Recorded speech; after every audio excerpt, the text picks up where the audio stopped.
Hello, everyone. Charles Watts here. Welcome back to Inside Arsenal. It is Monday. It's the start of another week. I hope it is going well wherever you are watching or listening to this around the world. And the action just keeps on coming, doesn't it? Another big week for Arsenal to come after a big week last week. What a week it was as well. 3 games, 3 wins, 13 goals. You can't ask for much more than that. But you've got to continue. The momentum has to continue. And that's why this game against Manchester United on Wednesday at the Emirates is a massive one. No doubt about that. Mikel's going to be speaking at his press conference tomorrow at London Colney. That is 1:30 p.m. UK time. So we're going to discuss that game against Manchester United in today's show, look at some of the latest injury news, give an update on Thomas Partey as he battles to be fit for that game on Wednesday night, look at some of the decisions facing Mikel Arteta when it comes to his potential team selection for that game. We'll discuss the match at Anfield yesterday. Of course, Liverpool stretching their lead back to 9 points after a convincing win against Manchester City, whose miserable run continues. Give a little FPL update. We haven't looked at the Inside Arsenal Extra Time FPL table for a while, so we'll look at that. Got some comments from Jorginho on Gabriel to discuss, and got some comments and questions from you guys as well. So let's get started, shall we? And we'll look ahead to this game on Wednesday night against United, which is a big one for Arsenal. Key thing for Arsenal, of course, is the midfield. Who's going to be fit? Who is going to be available? 2 players missing unexpectedly against West Ham, both dropping out very late. Thomas Partey, Mikel Merino. Mikel saying they both dropped out the day before the game. Thomas Partey was at the stadium, though. I did find that quite odd that he went and travelled. I know Mikel likes to sort of keep things close to his chest and try and trick opposition managers and stuff when it comes to injuries. But just, if you've got an injured player, it's quite strange to take him to the game if he got dropped out on the Friday. So it feels to me like that was a really late decision not to include Thomas in that game for his fitness. The fact that he was, at the team hotel, travelled to the stadium, it must have been a very late call on his fitness for that game. And that does kind of marry into what I've heard as well in terms of his fitness. I don't think it's anything serious. That's what certainly I've been told in the conversations I've had at the moment, and that there is certainly a hope that he will return to training this week. Now, I don't know when.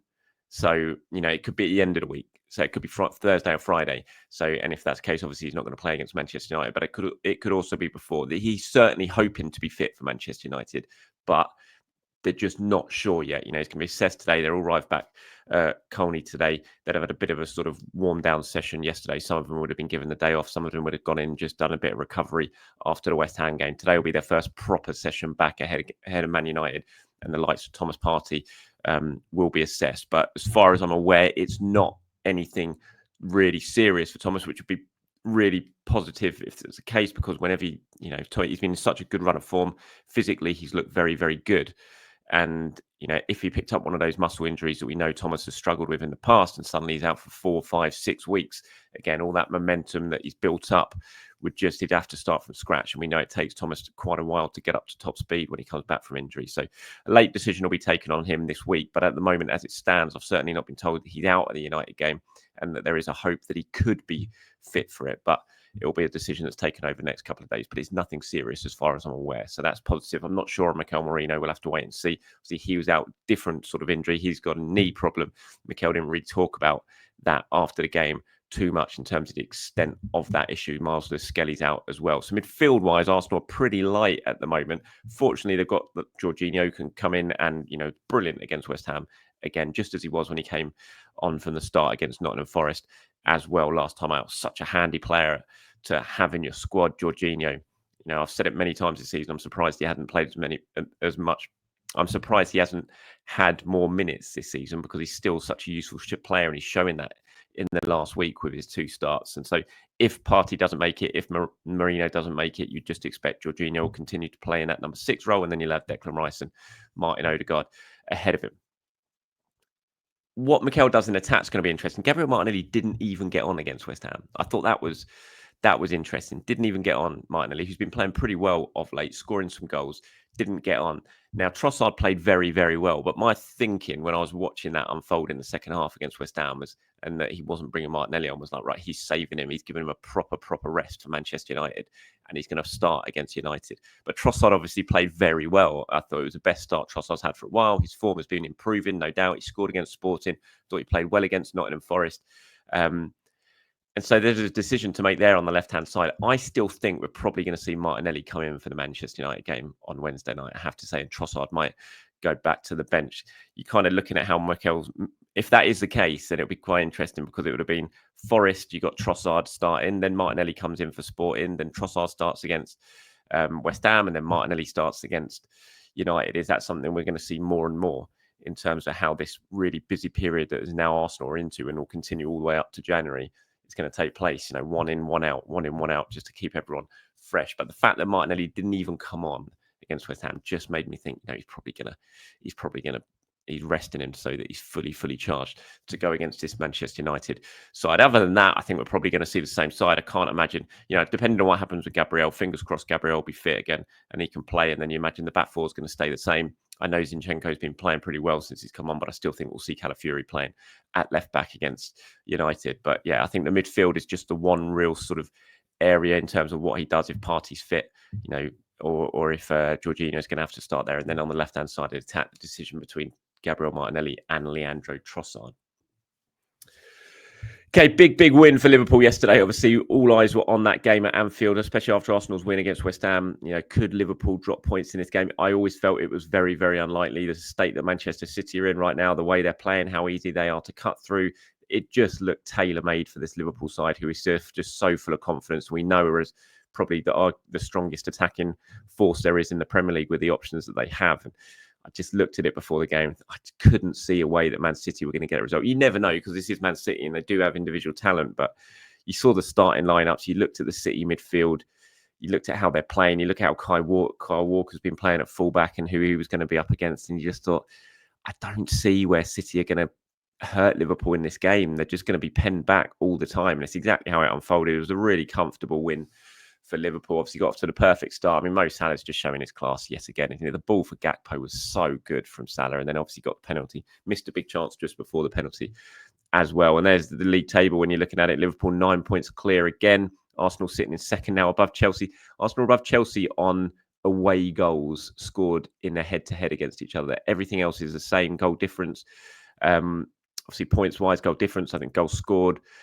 The Arsenal versus Chelsea game was a draw, the only one they've played this season. So the reason Arsenal are ahead of Chelsea in the league table is because if all of those are the same, then it goes to away goals in the matches between the two sides. And obviously, there's only been one match, so Chelsea haven't been able to score an away goal yet against Arsenal. And Arsenal scored one at Stamford Bridge. So that's why Arsenal are ahead of Chelsea. It's just really, really tight aside from Liverpool. I mean, Liverpool just streaking clear. They're playing so well.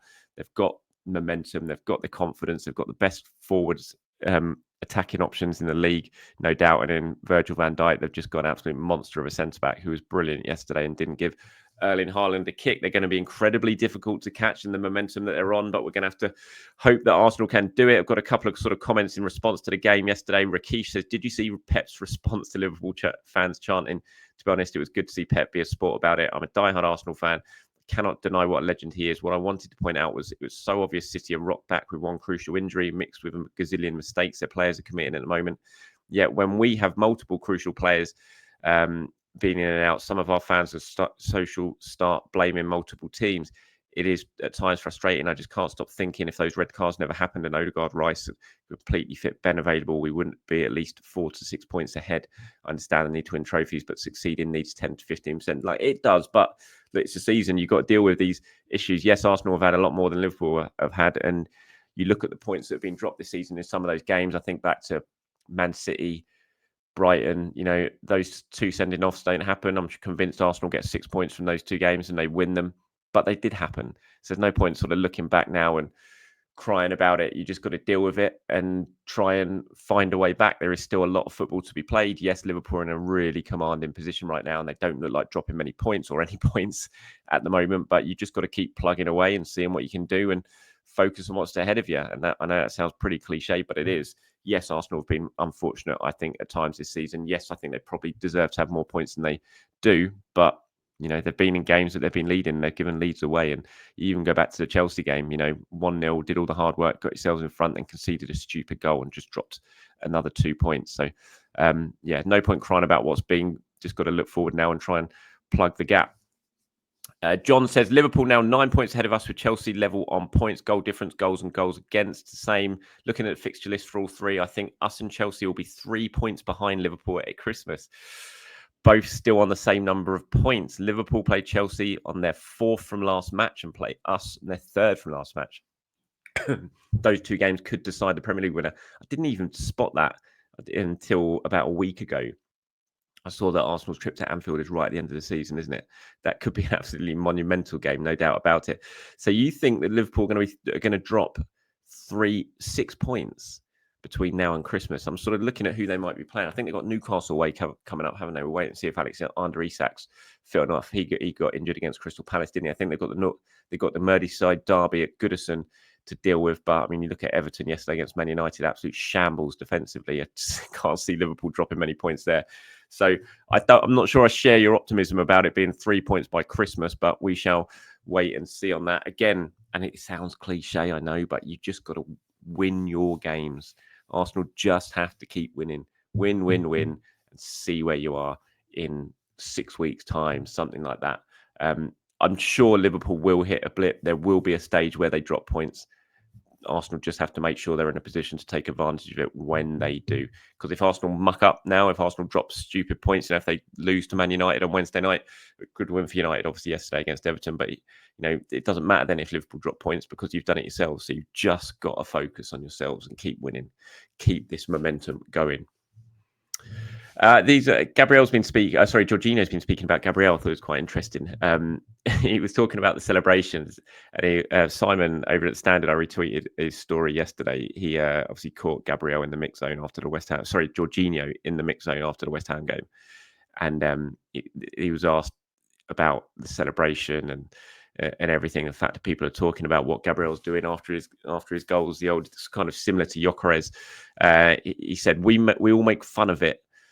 Celebration, and he has fun with it as well. So I think it's great with what's happening. He was asked about how do you stop Gabriel on set pieces and what the secrets are. He says, I'm not going to tell you. He's really good, and I think it requires a lot of work from the whole team, and everyone does their job, and then he's a real threat, and he's been so helpful to us. I mean, he absolutely is. You look at his goal record. I mean, it's such an asset to have, isn't it? And basically your whole set piece now is built around getting Gabriel into space.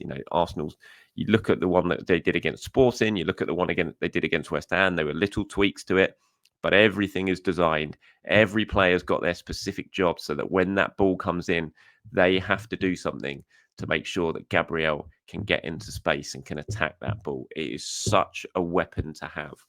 And just brilliant. It's such an asset, and long may it continue.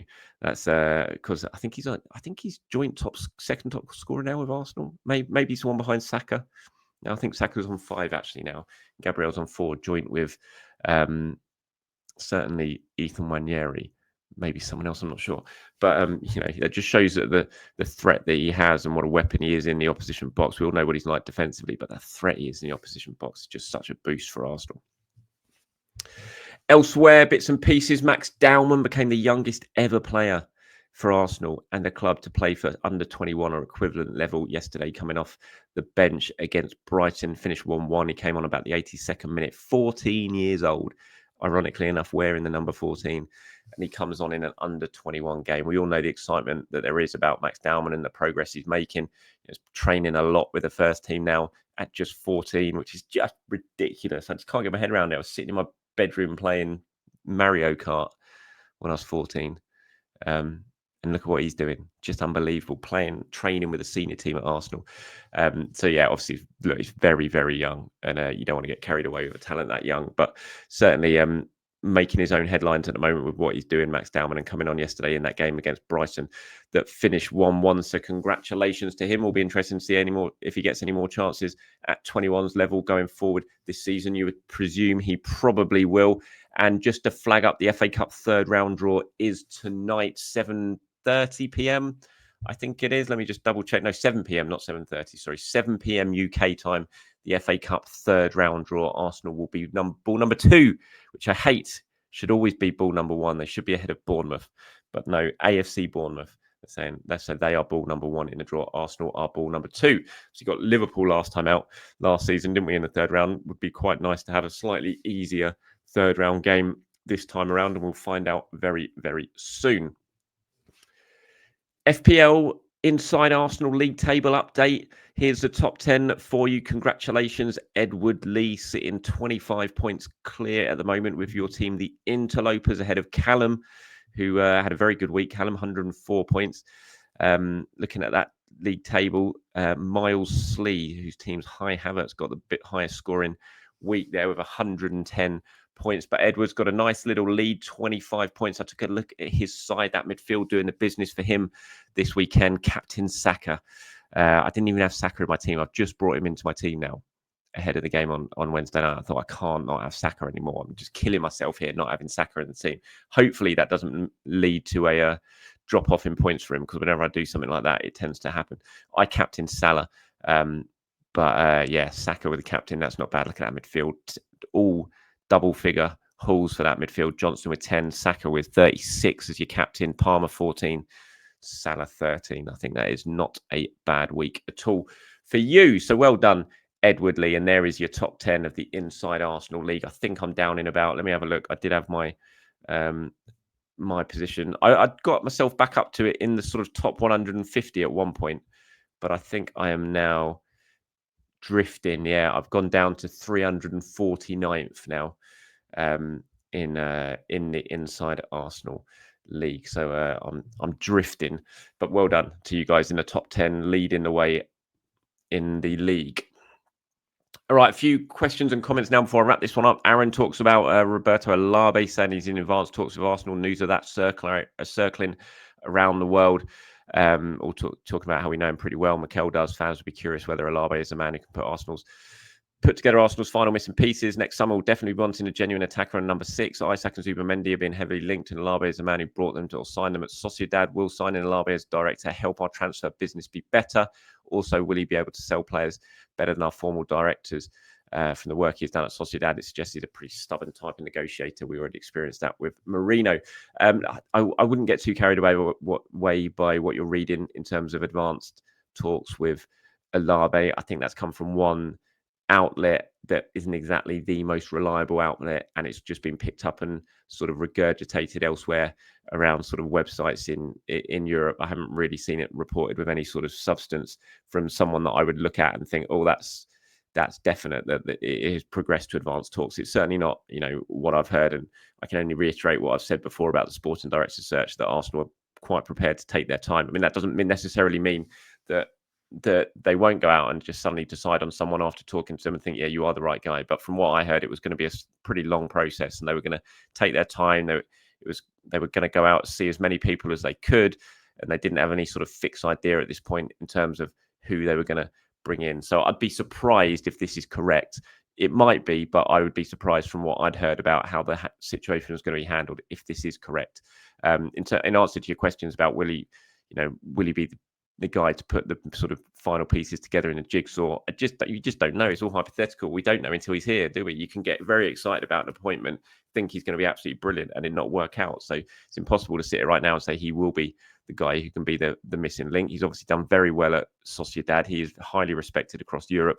Like you said, he's got links to Arsenal. He's dealt with Arsenal. He's got links with Mikel. So it does sort of tick a lot of the boxes. But until he's here and appointed, if it happens, and we see his work over the next couple of years, it's just impossible to predict if he's going to be the guy or not who can get Arsenal over the line. We'll just have to wait and see on it. But he's just a very highly respected operator, and you don't have that sort of reputation unless you are decent at your job, and he clearly is. Eves Ryan says, goals like West Ham's first do seem to be a theme for Calafiori. Seems to be a player who gets done over his shoulder 3 or 4 times a game. Make me think he's still a left centre back in his head and is used to cover as an extra player on his left. Will definitely need some time adjusting to left back for sure. Thought Jorginho was brilliant. Saka and Odegaard showing why they're world class. Yeah, Calafiori, as we've said, it's clear he's got quite a bit to learn still. Calafiori, no doubt about that. He's pretty raw. He's got the ingredients there to be a monster of a defender, and I'm absolutely sure he will become one under the coaching of Arteta and his coaching team. But there is definitely things he needs to work on.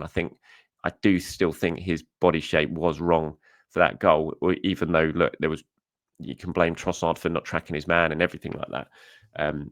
But I think left back's going to be key against United. You look at how they played yesterday. Obviously, Rashford got himself a couple of goals, kind of playing on the right of a front three, you had Xerxes playing as a sort of central striker. I imagine that Højlund, even though Xerxes scored twice, I still think that Rasmus will come back in and lead the line against Arsenal. And then you had sort of Rashford on the right-hand side of a three with Bruno on the left. You had Ahmad playing very, very well on the right as well. So they're going to be coming down Arsenal's left. And so Calafiori's going to have his work cut out for him against United when you look at how they're going to attack. I mean, Ahmad's been very, very good the last few weeks. He's been a real talent on that side.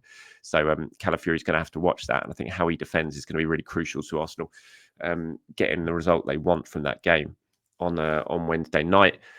One here from Messi Raff, who says, I think another player who's benefited from Odegaard coming back is Trossard. It's better as a finisher and a complementary creator than the main creative option. Odegaard improves the whole team. Yeah, absolutely right. I mean, we talked about it when Odegaard was out, that maybe a lot of sort of Havertz's little drop off and Trossard's drop off was the fact that they were kind of having to play all the time to make up for Trossard's absence, to make up for Odegaard's absence, because Mikel, for whatever reason, wasn't really using Ethan like we thought he might do in some of the games. And maybe that was a reason for Trossard and Havertz fall off in form. If they were just pretty exhausted, to be fair, and were being run into the ground during that period. And just bringing Odegaard back just helps Arsenal out on so many levels, just like this. And maybe no surprise that Trossard's found his form again now that Odegaard's back in the side.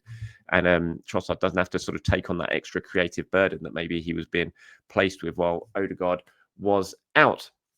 And that's it from me, everyone. Thank you very much for watching and for listening. As always, I'll be back in the morning to do it all over again. Anything you want me to discuss in that show, anything you've heard me talk about today that you want to sort of go into in any greater detail tomorrow, just let me know in the comments below. As always, have a very good start to your week wherever. Remember, FA Cup draw later today, 7 p.m. UK time. Arsenal are ball number 2. Have a great day, everyone. Speak to you soon. Bye-bye.